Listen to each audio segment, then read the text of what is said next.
When I think back on all the fears when I was pregnant, all of them dismissed except for one. The only test the state mandated was genetic. Looking for that extra chromosome.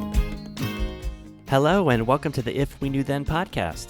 I'm Steven Sachs, And I'm Lori Sachs. and today we're joined by Kelly Kulzer-Reyes from Club 21 in Pasadena, California. Kelly is going to talk about self-determination. Self-determination is a way of taking resources that you get from your state and molding them in a way that could be more useful for you and your family. It is something that I've seen, the words, but I know nothing about. So when we met her at the Togetherness is Better walk, and she offered to come on the podcast, we jumped at the opportunity to learn and to pass the information on to the community. Something that may seem overwhelming and feel overwhelming, we're going to break down step by step in a way that makes it more digestible to create our plan of self-determination. So welcome, Kelly Kulzer-Reyes.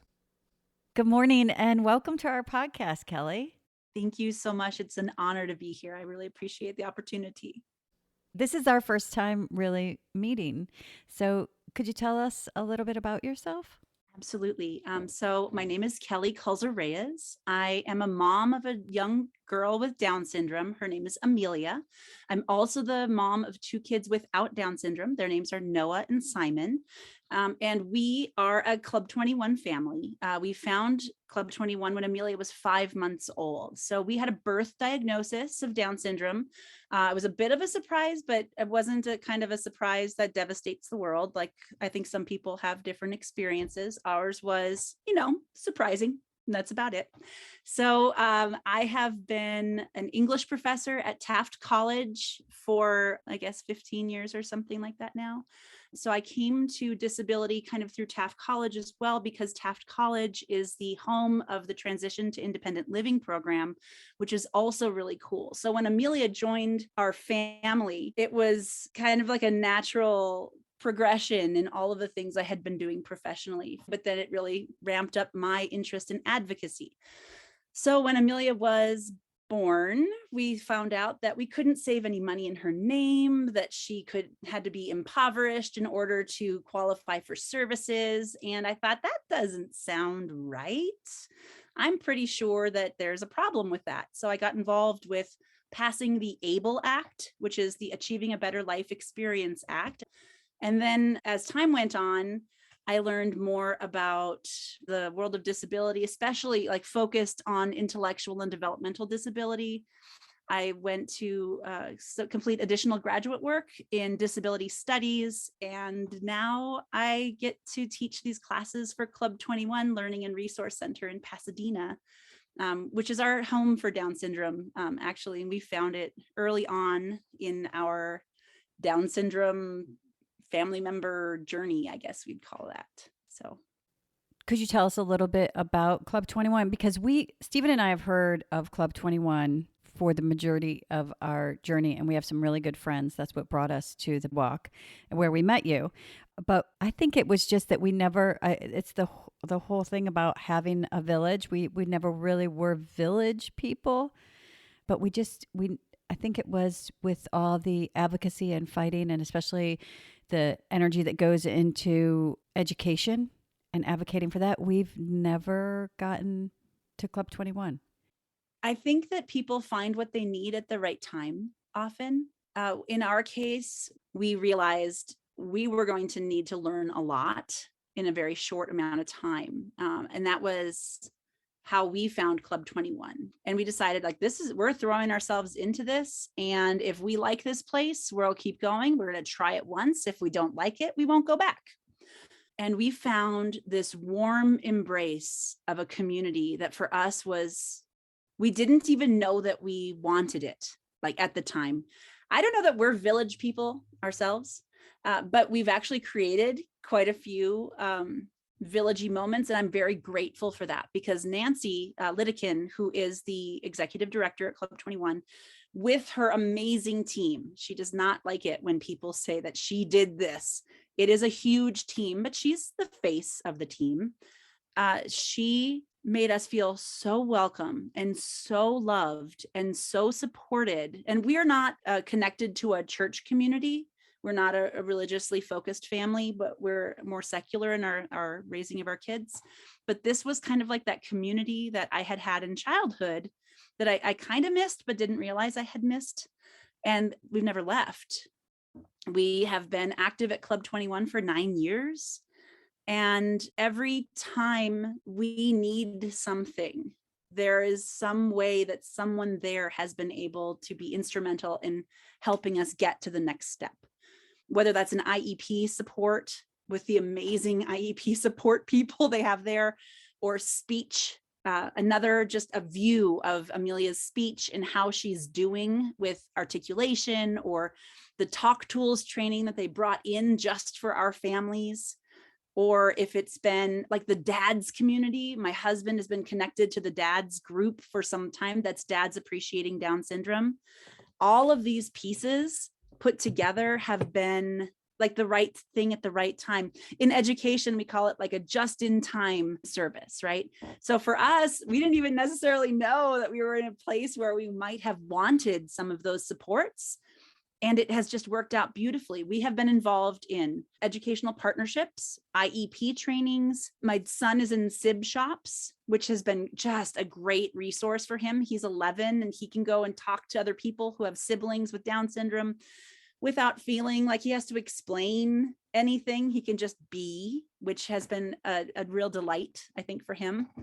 And those kinds of supports have been really meaningful for our family, and we've really enjoyed our friendships there. And now that I'm working a lot with the self-determination program through the regional center system, I have a lot of friends who I've helped get into the self-determination program, and now we support each other, and we have our trudging buddies, as my friend Nancy calls them. And so I don't know if it's so much as a village, but like, how are you going to get through that IEP? That's where the village is. I call Susanna afterwards. I'm like, do you know what they said about my daughter? And then she's like, oh, girl, let's talk. And so we're all talking and we all connect with each other. We have a big group of people who have kids about the same age, and we love each other and we support each other. And if you had told me before Amelia's born that I would turn into a village person, I would have told you were nuts. I said, there's no way that I would be that person. But I'm grateful that I was in the right place at the right time to find Club 21. It has been an incredible gift to our family. That's right. It was a Together is Better walk. I just even love the name of the walk. I do too. Mm-hmm. And, you talk about not knowing that you're a village person, but that having that community, it's something that we've discussed. I think we try to do it alone, or like in our case, I think it just felt like when you're going out into society, especially in those first months where you're receiving all of this feedback, which is startling. There's so many things that really made us just go inward and say, this is our bubble. And I think it can be scary to step outside and look for a safe space, because when you get hurt at that place where you're so vulnerable, it just makes you very cautious. Yes. And actually, I'd love to add on to that for just a second, because one of the things that I think a lot of people really struggle with is that unsolicited feedback. And I think that we got less of the unsolicited feedback because we were there and we could just learn with the speaker series and listen to these experts and then take from it what we wanted. I had to create my own bubble also. And I think I still have it. It's like my protective bubble around my family when we're out in public. I'm sure that I'm not the only one who does this, but like, just don't touch my kids, don't hug my daughter. And it's exhausting. That actually makes me grateful that Club 21 only happens on the second Saturday of the month, because the rest of the month I'm tired. So the second Saturday is the day that everybody gathers together to hear that speaker series or to have the SIB shop. So it's just the one day a month, and I find that manageable. We met you at the Club 21 event, and I was introduced to you by, I believe it was the director. Yes, Nancy Lidekin is the person who introduced us to each other. That is correct. And we quickly got on the conversation of self-determination. Self-determination is a really big program, and California is not the first state to do it.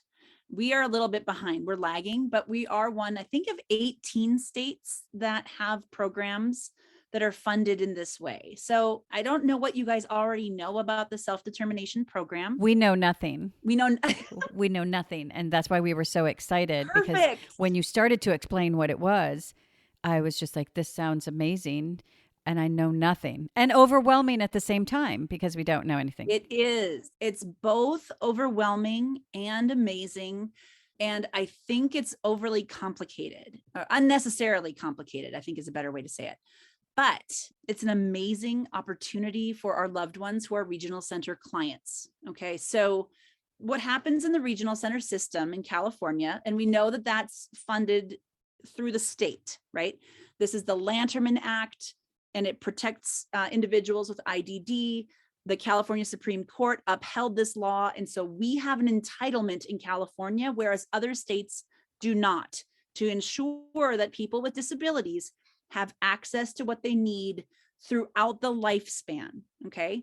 So that doesn't mean it's always done very well, but we have a law that's in place to do this. What the self-determination program basically is I sit down with Amelia's circle of support, and I create a person-centered plan, thinking about what her goals are, what our goals are for her. And then we figure out ways to make it to those goals. One of the things I like to say is until Amelia proves me otherwise, Amelia will be independent in adulthood. She will be a taxpayer. She will have a job that she chooses. I mean, as much as is reasonable, right? And she will live a life of autonomy and choice, and she is going to be in charge of those decisions. That's just like my own little mantra to get me going. So when I'm looking at self-determination, I think, how do I get her to that point?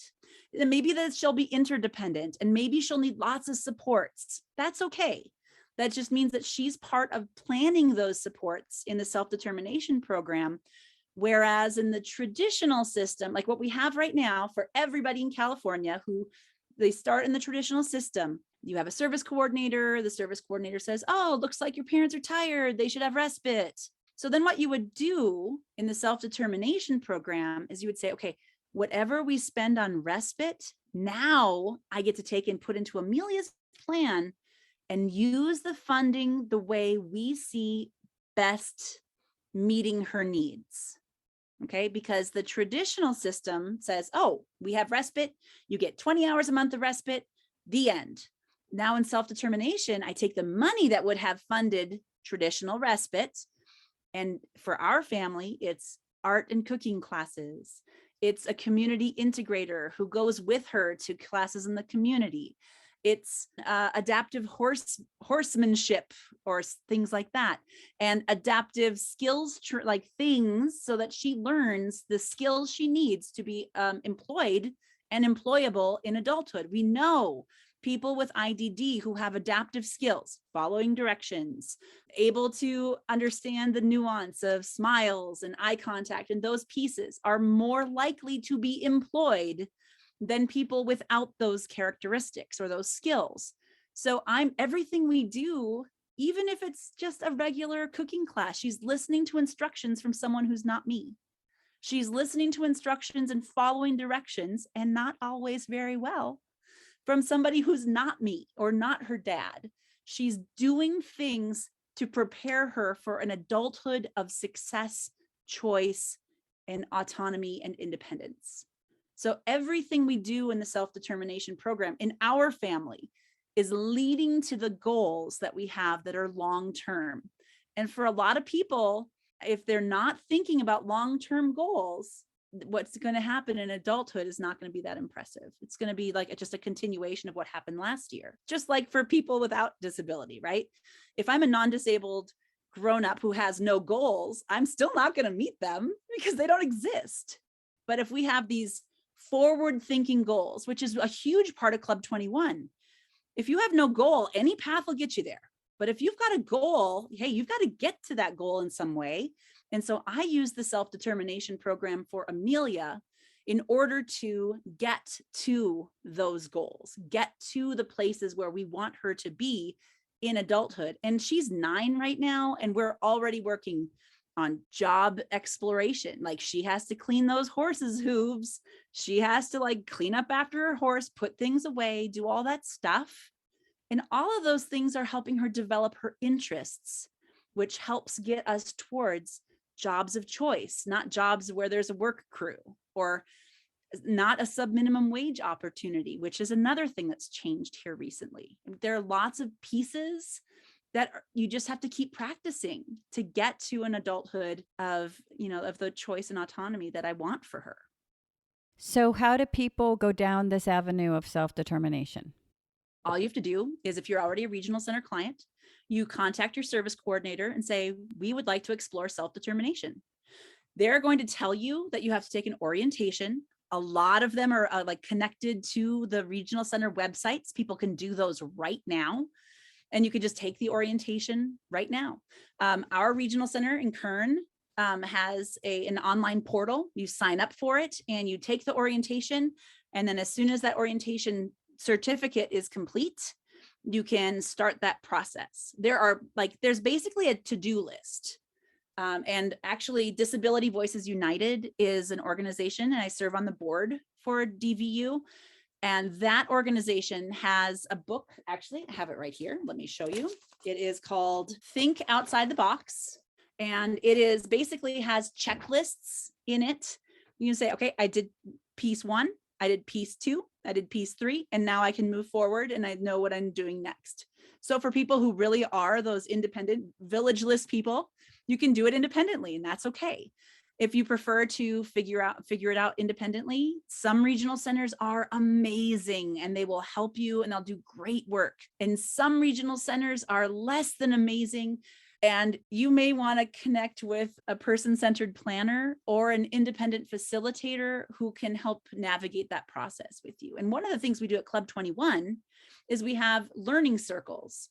And that's one of the things that I run for Club 21.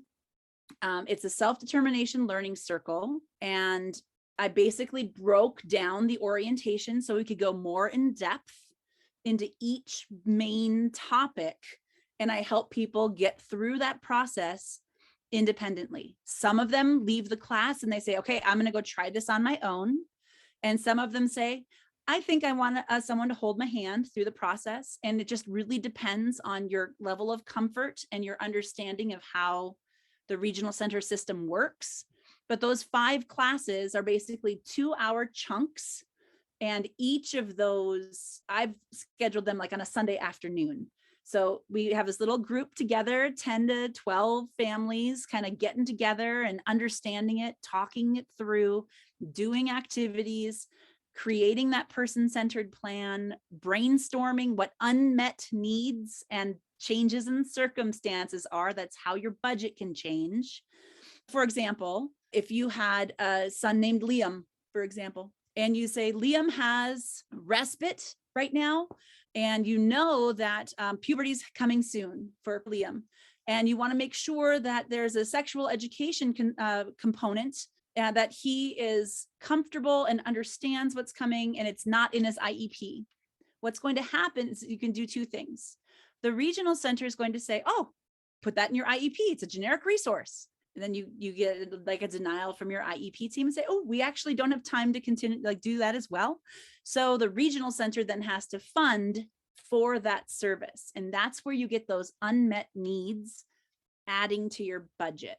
So that might be a little skip ahead a little bit too much, but what helps with that is to understand if you've got a need that's not met, that can change the amount of money that the regional center allocates to your self-determination program for you.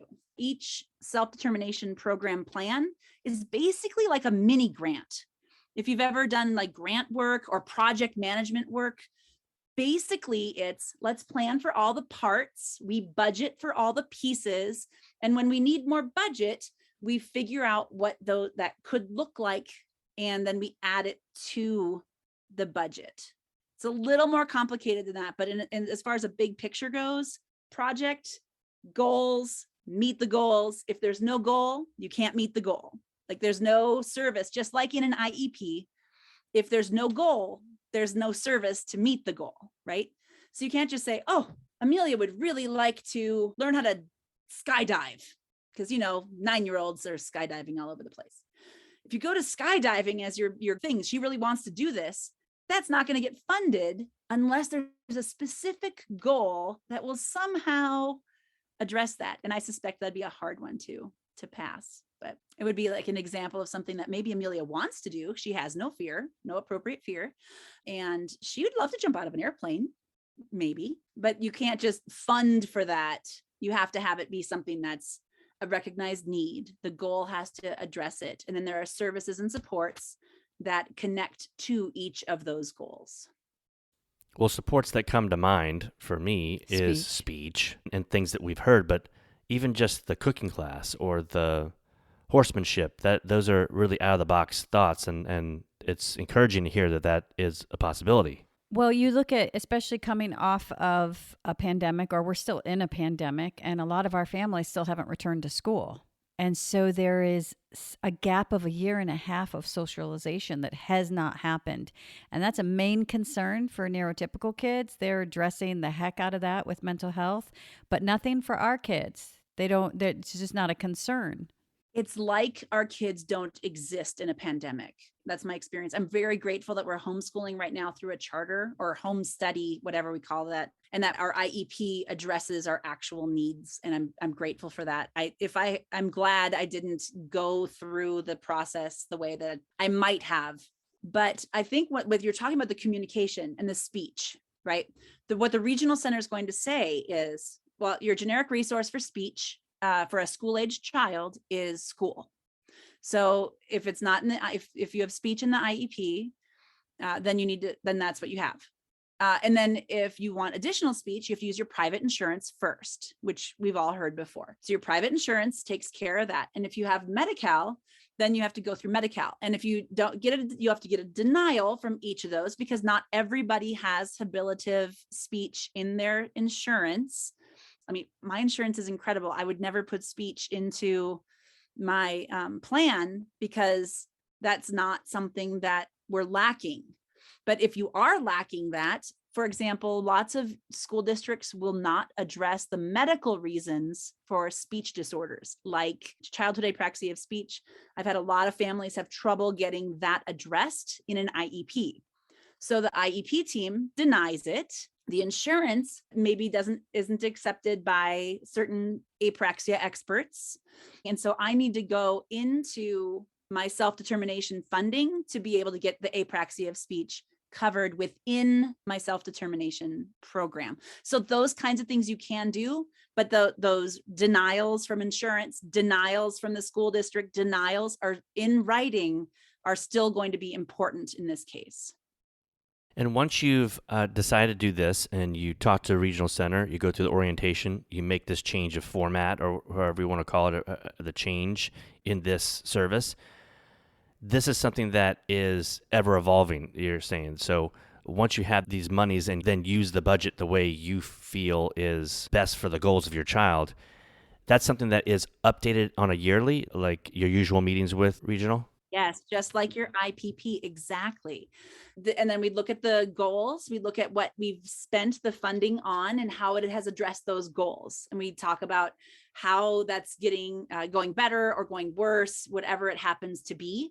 And so in our case, we had moved into self-determination at the beginning of the pandemic, basically. So we ordered, because we have elopement issues and we have lots of need for physical activity, right? We live in a small house, we're in California. And so we want to make sure that we're using the space we have. We do live in a house in the mountains, so we have space outside. So we ordered a swing set, a play structure. And so her only community for the last 20, I believe it is now, months, has basically been her brothers and then our friends who teach the art and cooking class. And that's our bubble. It has been until just this past couple of months. So they play on this structure. It keeps her in the yard. The elopement has reduced. She wants to be American Ninja Warrior, which, great.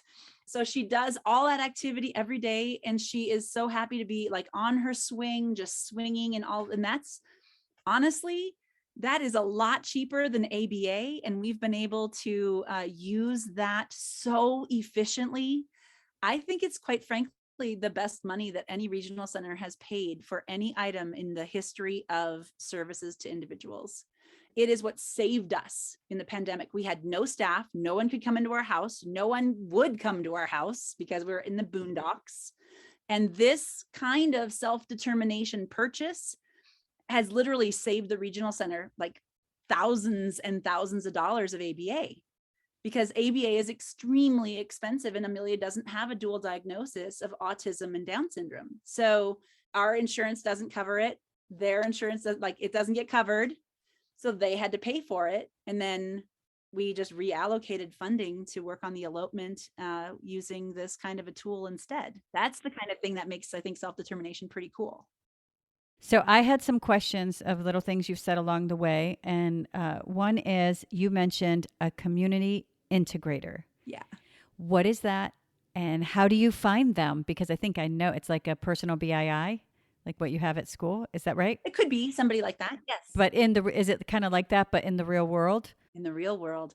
So it's a term that I either invented myself or stole from somebody else in the community. I don't remember at this point. So it could be somebody else's term. There are different definitions in the codes that are used within self-determination. One of the codes is called community integration supports. And so what I do is I use the language from those definitions and I create supports based on their own definition. So it's a lot easier for them to say yes. Just like in grant writing, and I don't know if everyone's got the grant writing background, and I know that doesn't make it very helpful. But one thing when you're writing a grant is you have to write to the specifications of the request for the grant. So I'm basically using the same skill set, and I just create that community integrator, and you just put in the job responsibilities, explaining, and then putting it into terms of the definition of what community integration supports do. And I just share that job description with anybody who wants it. So if you guys would like a copy of it, I'd be happy to share that with you. It's no problem. But what we do with that community integrator is, what I have done is, instead of having somebody who's doing the ABA supports with my daughter, I have someone who's helping her create that community integration. I am not a huge believer in ABA as an organization. It's a very medical model system. It's like, something about you is broken. I'm going to train you to not be broken by using this system. And I know that it's really looked at differently in different communities. That's just my view. So I would rather have a community integrator doing that work than an applied behavioral analysis, working on those things with my daughter. So I created this community integrator position for her that helps her when she's at an art class. And then I get the respite. That's the traditional system, right? I get the rest from having to be the person who's constantly there with her. And then we also get someone who's not us, supporting her with those skills. And what I've chosen to do this year is get the ABA person who used to work with her at school, and I'm paying her to go with her to these other classes. And so that has worked out quite well. And that's how I find people, like people we love who've worked with her in the past. We just see if we can hire them on the side. It can be problematic if they have a non-compete clause or something for their own employer. I don't want anyone to get in trouble. I just want to make sure that we have as many supports for people that she loves and respects as possible. Also helps us because we know then who's there with our Absolutely with our child.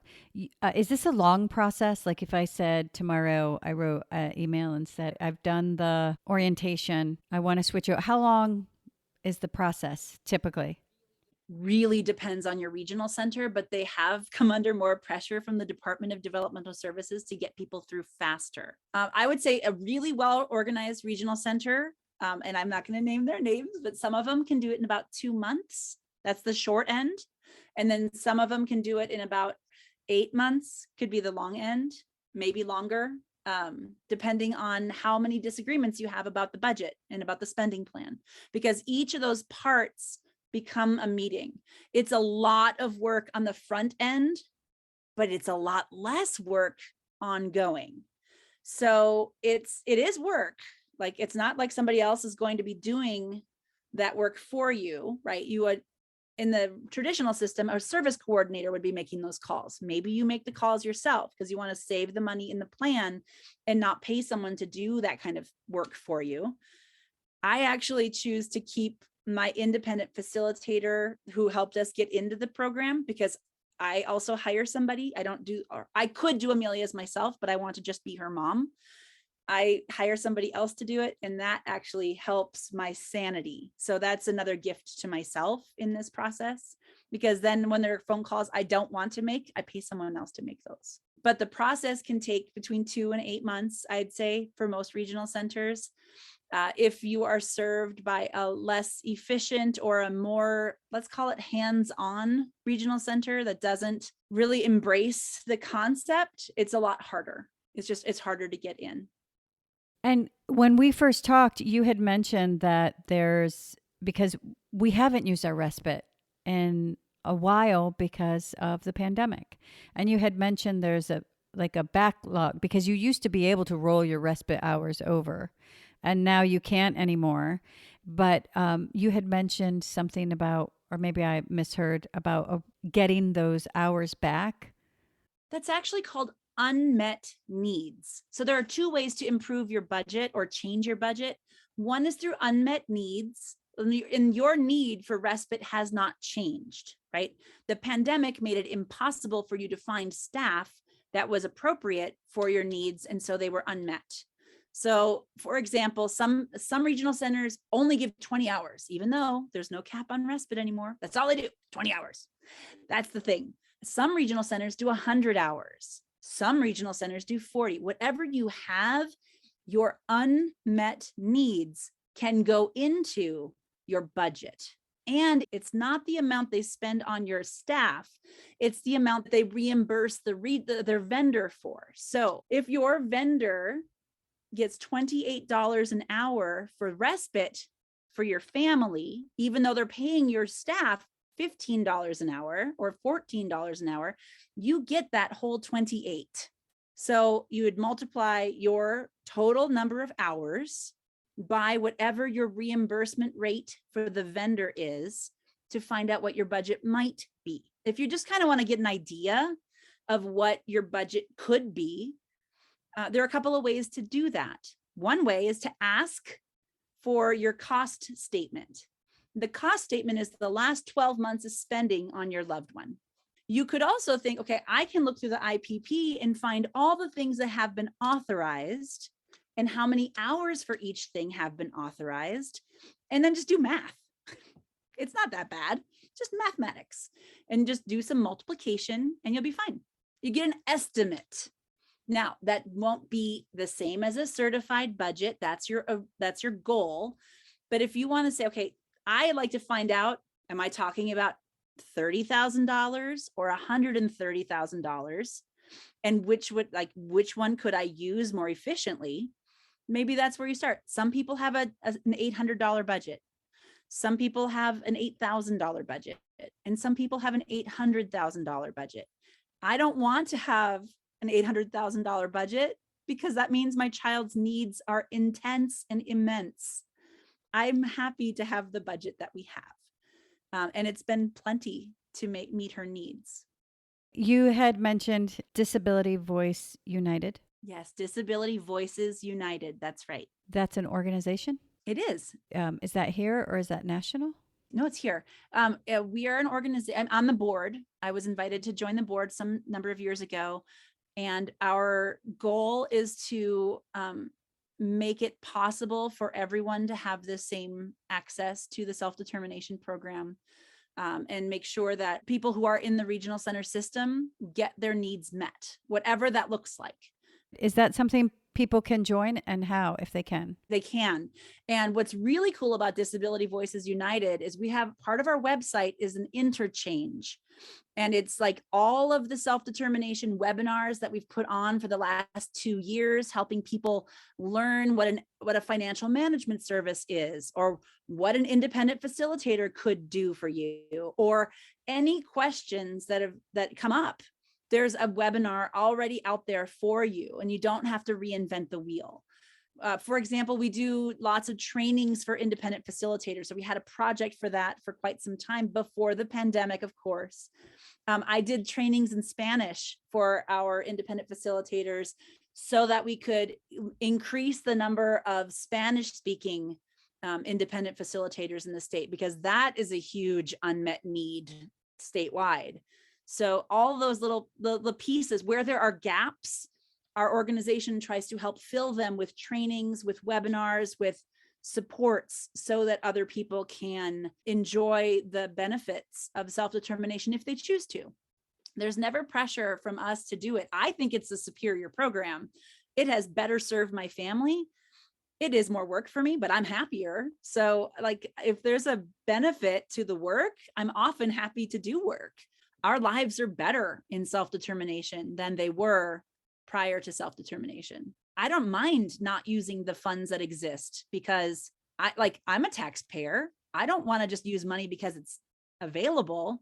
I want to use the money efficiently. Like, I don't think anybody I've worked with is saying, I need more money so that I can just burn it. Like, I don't think that's how it works. And I think the government entities were really nervous that people were just going to want to burn it, because there's so little trust, I think, between families and the regional center system.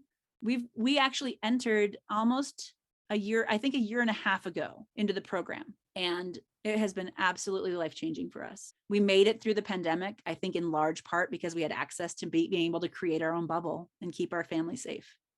One of the things that we experience, especially in IEPs, is this community gets put into a mindset of the assistance is a favor, and to be grateful for whatever you get and not ask for much. And it could be taken away. And it can be taken away if you don't do the right thing or say the right thing or be kind or be polite, or you know, it's the same thing with IEPs. And the focus is lost on what the monies are there for, what we're actually trying to do, and who we're supporting.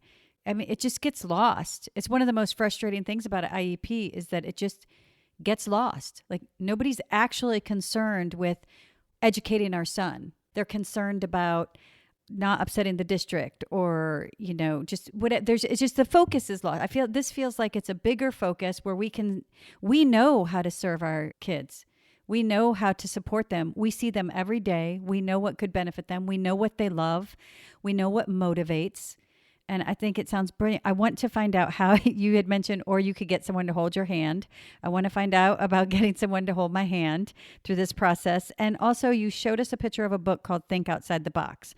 I believe that's from the Disability Voices United. How does one get that book? Can we have a link to it? Yes. So the website is disabilityvoicesunited.org, and you can order copies of the book on that page. There are 2 books that you're going to see on the Disability Voices United publications page. One of them is called Profiles in Self-Determination, to help people understand what they could be doing or what they were hoping to do prior to moving into the self-determination program. And one of those cases was my family.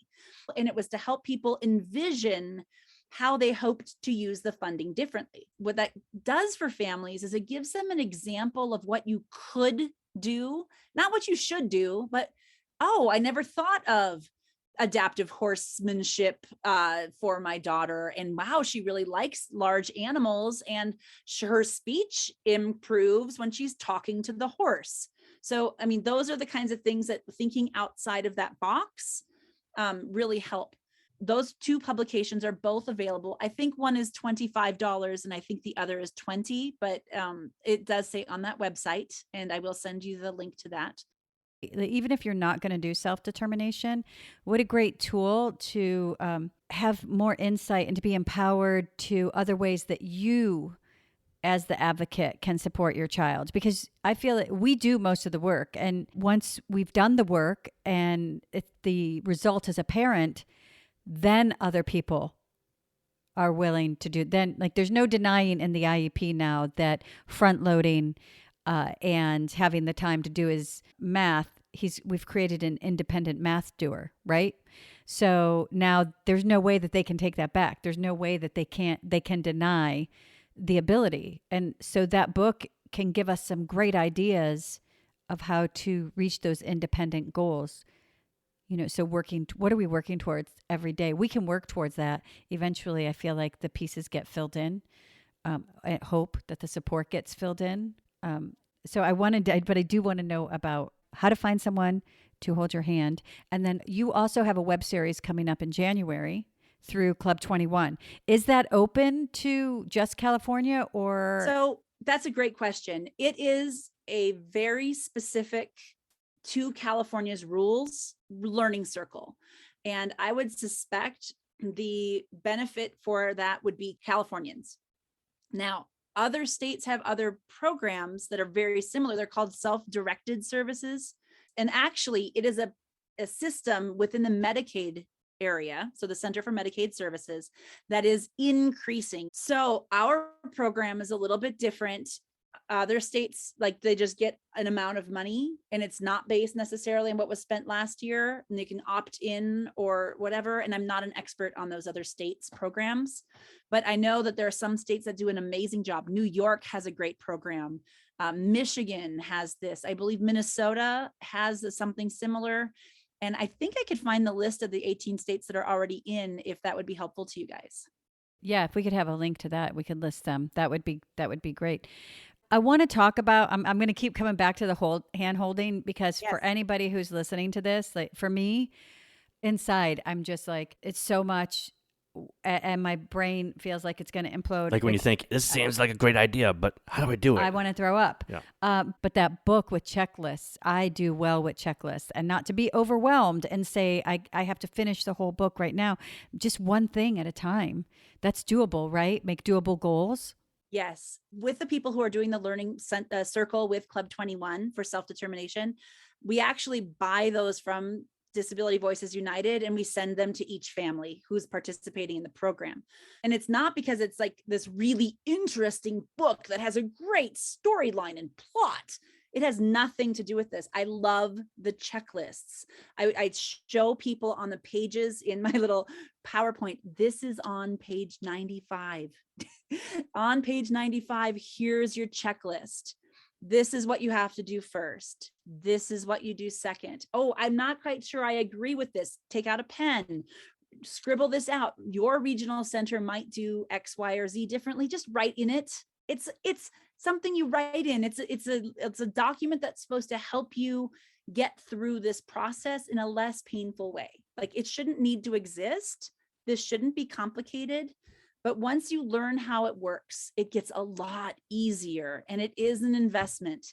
And I think a lot of us who have younger children err on the side of focusing so much on school right now that we forget once school is over, we need to have that plan in place so that there's no cliff. There's no like, oh, transition's done, 22, boom, we got nothing else. That's not a reasonable path for anybody. So no matter where people are listening from, the person-centered planning idea, a whole life plan, what does life look like 10 years from now, 20 years from now, 40 years from now, right? The lifespan of a person with Down syndrome is increasing.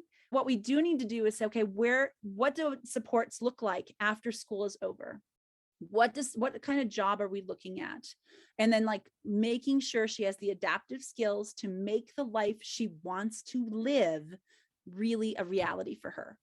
You know, those are the kinds of things that anybody listening to this could get right away.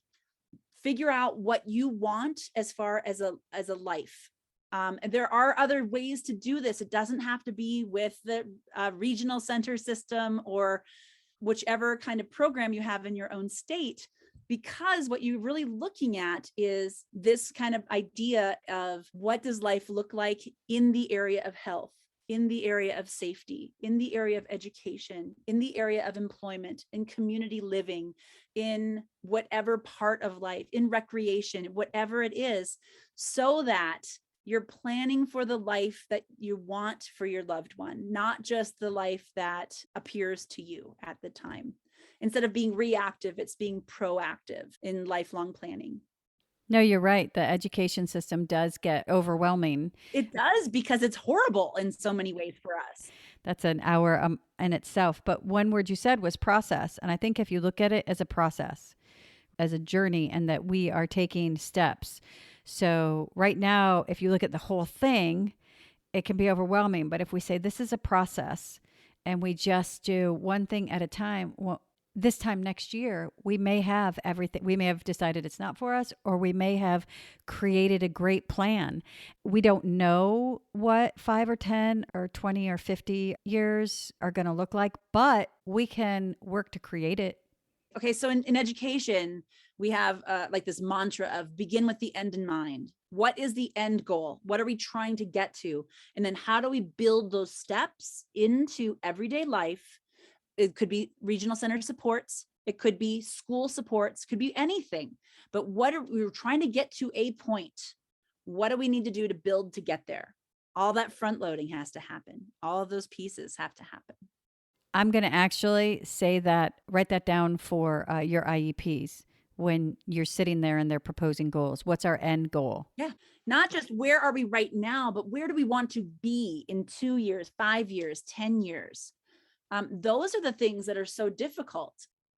It's such a big part of advocacy that we probably don't talk about enough. We talk about being in the moment, which is such a great mantra to do, but we need to look at the future and we need to plan for our child and be the voice for them.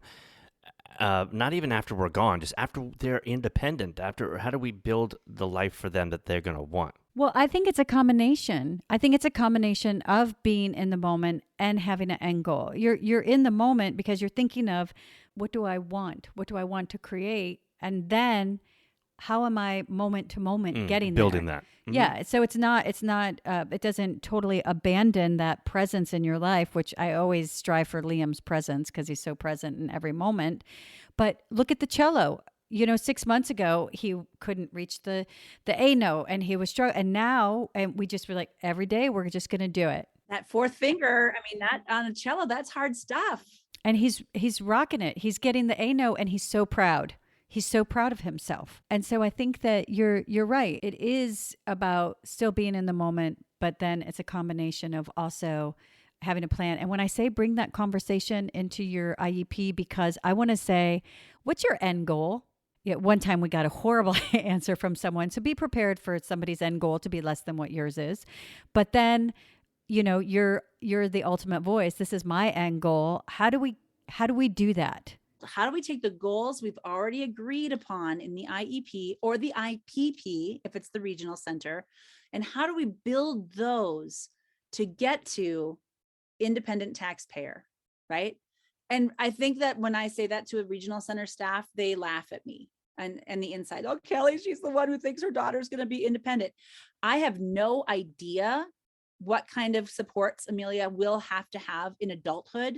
But if I don't plan for her to go to a certain place, there is no way she is going to get there because the school's not going to do it for her. We have to be thinking forward so that we can get somewhere. I'm not going to let her just exist in the universe. When Amelia was born, my very sweet and well-meaning grandmother said, "Oh, don't worry, the government's going to take care of her." And I said, "Do you want the government taking care of you? Is that your goal for your?" "Oh, well, no." I'm like, then let's assume that she's going to need me to be pushing boundaries and pushing the world so that she has the things that she needs. Because she has an extra chromosome does not mean she does not have the exact same rights that I have. I want to get the link to the web series that you have in January.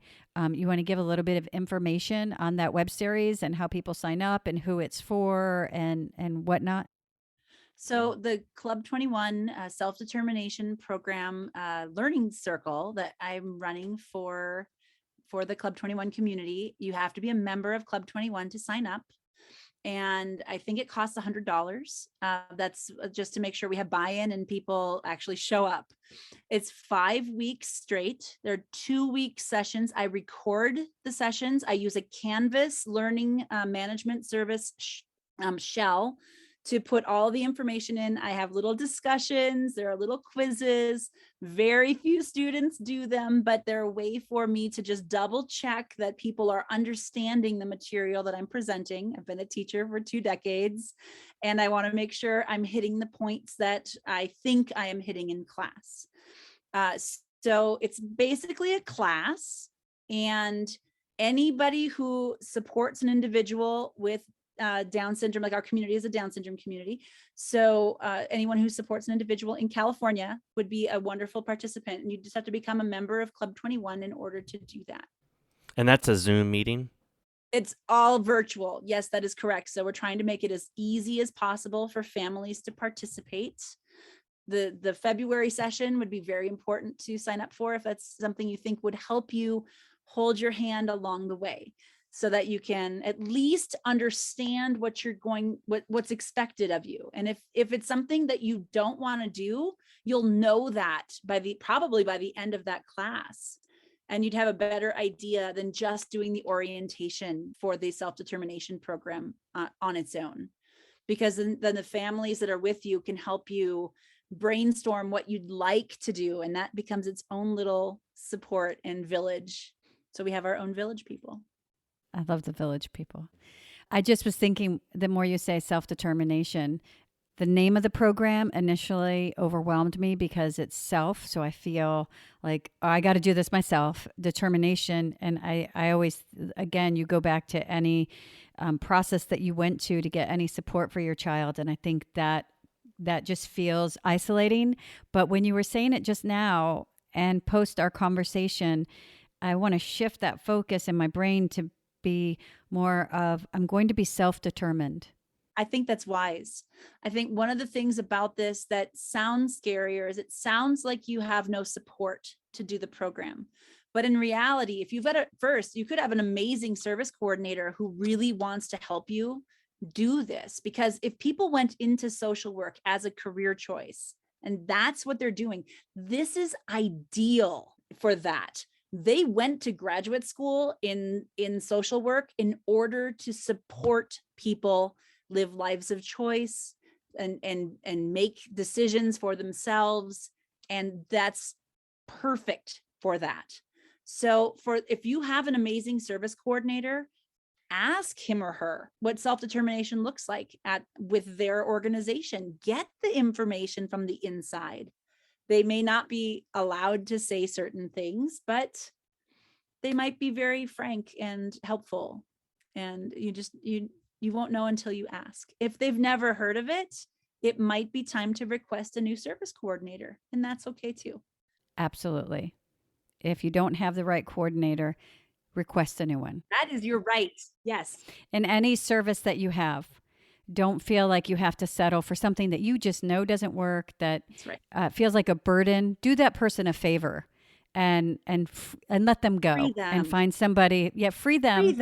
And then free up that space to get the support system that is actually doing that and supporting you. And then with that knowledge and with that support, then you're empowered to determine the self that your child, your young adult, your loved one gets to be. Mm-hmm. And that is the self that they are. Like everybody has that right. And sometimes this journey makes us think that some of us have less of that right, but that's not true.